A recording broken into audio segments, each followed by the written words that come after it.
Kia ora, ko Siddharth tōku ingoa, e haere mai ki te ahurea o te Aotearoa.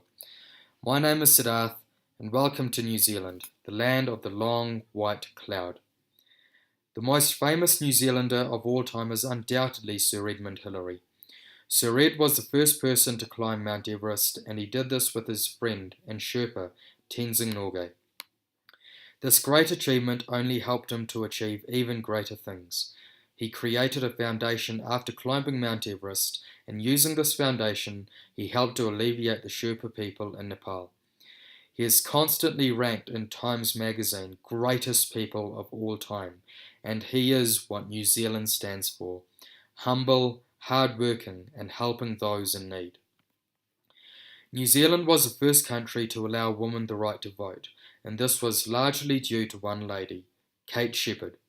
She fought religiously for this right, and due to her hard work, New Zealand women were the first to vote all around the world. In 1840, the Treaty of Waitangi was signed between the British and the Māori, the indigenous people of New Zealand. The treaty symbolises the respect between the British and the Māori, and it is the founding agreement between the two cultures. It gave Māori certain rights over the land and the wealth of the country, and it is still very highly regarded in New Zealand. In the late 1980s, the New Zealand film industry became famous internationally because of the film Once Were Warriors. The film is about a Māori family in a small town in New Zealand that grew up knowing sex, alcohol, and violence. It was a very common theme 20 years ago, and the message brought through by the movie was very strong. It symbolised the strong family ties of the Māori culture, but also the issues, namely alcohol and violence, that they face in New Zealand. The issues faced by the Māori are a common theme of many indigenous societies all around the world, and the film helped to highlight these issues. New Zealand was recently awarded the best place to visit by an English newspaper.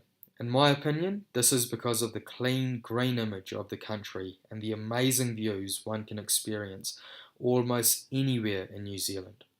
I was fortunate enough to have lived in Queenstown, one of the most beautiful parts of New Zealand, and I would argue one of the most beautiful parts of the world. Lakes, mountains capped with snow, and clean, green air. This is New Zealand. Talk to any New Zealander and they will be able to tell you a thing or two about the All Blacks, the New Zealand men's rugby team. They are one of the most successful international sporting teams of all time. They bring pride to New Zealand, not just because of the way they play the game, but also how they handle themselves in the public domain. Again, humble, hard-working, and a culture that is built on the team rather than the individual. This is the All Blacks. Finally, in the 1980s, New Zealand was led by David Lange, and the country proudly stood up to the United States of America. They stood up because they wanted New Zealand to be nuclear free, and this no doubt created some friction between the two countries. Despite our size, we stood up for what we believed was right because we wanted to keep New Zealand clean and green. New Zealand continues to stand up for what we believe is right, and we are frequently involved in peacekeeping efforts all over the world.